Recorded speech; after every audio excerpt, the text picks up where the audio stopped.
जब उसको लगा कि अब मैं बिल्कुल डूब जाऊंगा, मेरा बल मेरे काम आने वाला नहीं है, तो उसने अपने बच्चों से, अपनी पत्नियों से कहा, अरे भाई मुझे बचाओ, मुझे कोई जल का जंतु चाहता है डुबाना, मुझे बचाओ, मुझे सपोर्ट करो, मेरी सहायता करो। उन सब ने एक दूसरे की सूंड में सूंड फंसाई और उसको निकालने की कोशिश। 300 बच्चे, 50 पत्नियां, एक वो खुद।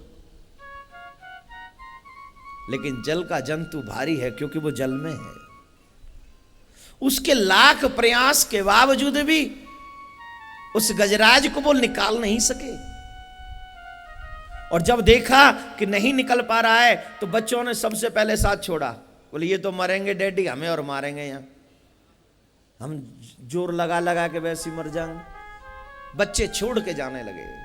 और बच्चे जब छोड़ के जा रहे थे तो उसने आवाज लगाई, अरे तुम मुझे कष्ट में छोड़कर मत जाओ, तुम मुझे विपत्ति में छोड़कर मत जाओ। अरे तुम जानते नहीं हो, जब तुम छोटे से थे तो मैंने तुम्हें कितने ढंग से पाला था, तुम्हारी देखभाल की थी,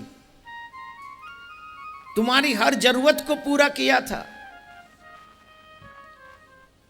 लेकिन आज जब मुझ पे संकट पड़ा तो तुम मेरा साथ छोड़ के जा रहे हो, ये अच्छी बात नहीं है। लेकिन बच्चों ने बिल्कुल भी नहीं सुनी और वो चले गए, बच्चे चले गए।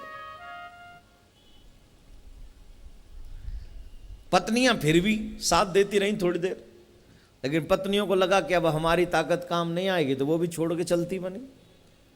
उनसे बोला, अरे तुम कहां जा रही हो, तुम तो मेरी अर्धांगिनी हो, मुझे संकट में छोड़ के क्यों जा रही हो।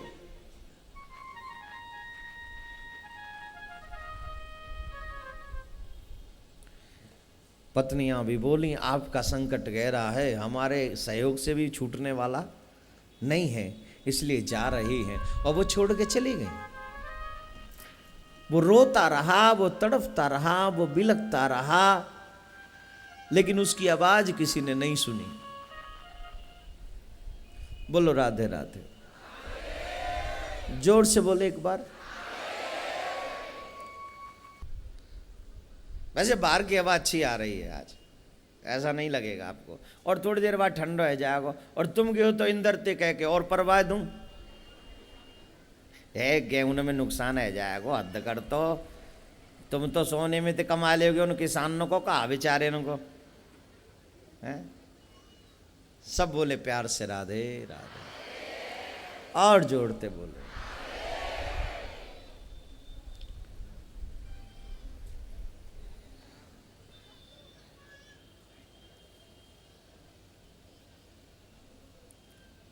गजराज के दुख में उसका परिवार उसका साथ छोड़ के चला गया। यकीन मानिए मेरे भाई बहन,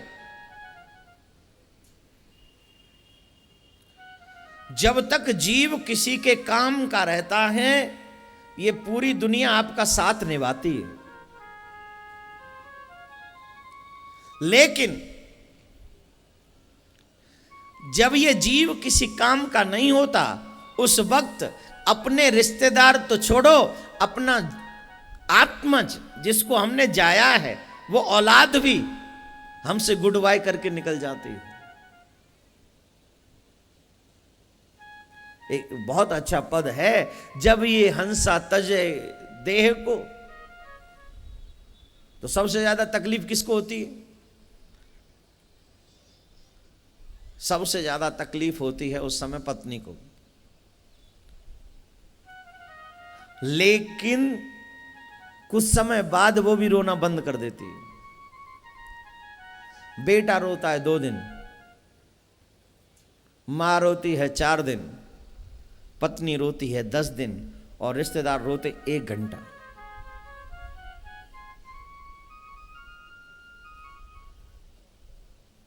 सिर्फ 1 घंटा, और कोई भी हमारे काम नहीं आता है। उस स्थिति में जीव को जन्म जन्म तक रोना पड़ता है कि जिनके लिए मैंने पूरा जीवन बर्बाद कर दिया, वो मेरे काम नहीं आए। वो जन्म जन्म रोता है। पत्नी रोई 10 दिन, मां रोई 4 दिन, बेटा रोया 2 दिन, रिश्तेदार रोए 1 घंटा। लेकिन जो मरा वो जन्म जन्म रोया। क्यों? क्योंकि पूरा जीवन तो परिवार को पालने में लगा दिया, अपने आत्म कल्याण के बारे में तो सोचा नहीं। तो फिर जन्म जन्म उसको जन्म लेना, फिर मरना, फिर जन्म लेना, फिर मरना, इसी चक्कर में आकर उसे अनेकों जन्मों तक रोना पड़ता है। कथा ये सिर्फ ग्रंथ नहीं है, सुनो और निकल जाओ। हर कथा हमें शिक्षा देती।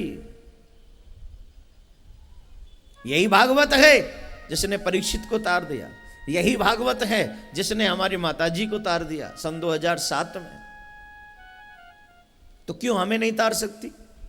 हमें भी तार सकती है, लेकिन हमें तरने की क्षमता नहीं है। हम चाहते नहीं है, हमारे वो विचार नहीं, हमारे वो उद्गार नहीं, हम चाहते नहीं है, चाहत कमजोर है। अगर चाहत स्ट्रांग हो जाएगी तो मेरे भाई बहन, भागवत आज भी कृष्ण स्वरूप ही है। जो मांगोगे सो तुरंत मिलेगा, तुरंत। लेकिन नहीं, हम तो कृष्ण जन्म वाले दिन ही चलेंगे, बाकी के दिन वहां हलवा खा रहेगा। बोले कृष्ण जन्म होगा तो हम सब आगे जाके बैठ जाएंगे महाराज। क्यों? बाकी के दिनों में राम जन्म होगो, नरसिंह अवतार होगो, वामन अवतार होगो, फिर 56 भोग होंगे, फिर ब्याह होगो, फिर ये अरे ये भी होगा, हाँ होगो। और फिर अंतिम संस्कार होगो। जब मर जाएंगे तो कहाँ होगो? बता तो दो कहाँ होगो जब? बोले महाराज ये अंतिम समय की बात क्यों करते हो? कथा सुनाओ करो बस। मैं तुम्हें डराता हूं और सत्य से परिचित कराता हूं कि वो दिन भी मेरी जिंदगी में आएगा। यहां जितने बैठे हैं सबकी जीवन में वो दिन आएगा, किसी का पहले, किसी का थोड़ा लेट। जो नहीं आए उनका भी, जो आ गए उनका भी, लेकिन जो समझ जाते हैं उनका अंतिम दिन सुधर जाता है। और जो नहीं समझते वो मरकर भी मरते ही रहते हैं, मरते ही रहते हैं, मरते ही रहते हैं।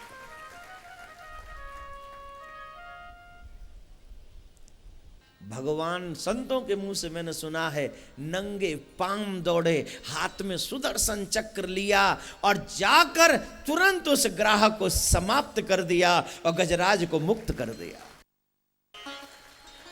मैंने संतों के मुंह से सुना है, कितना अच्छा भाव है।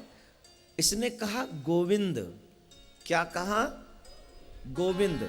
लेकिन जब इसने कहा गो, भगवान आ गए और विंद होते होते ग्राह को समाप्त कर दिया, इसको मुक्त कर दिया। नाम भी पूरा तब हुआ जब संकट से मुक्त हो गया। ऐसा परमात्मा का उदार हृदय, बोलो मिलेगा ऐसा दयालु कहीं? आपको आवश्यकता हो धन की, सहयोग की, सपोर्ट की, रिश्तेदारों को 10 टेलीफोन करो, तब जाके कहते बोले देखता हूं कितना अरेंजमेंट हो सकता है। फिर कब पूछो हुआ, स्विच ऑफ। हाँ जी, लैंडलाइन पे किया, वो ऑलरेडी सिखा के रखा था वहां पप्पू। वो कहता है बापू घर में नहीं है। मां से होगा आगरे से, हाँ आगरा आते ही है। यूं कहते बापू घर में नहीं है, और पप्पू तो पप्पू। हेलो, बापू यूं कह रहे हैं कि यूं कहते हैं बापू घर में नहीं है।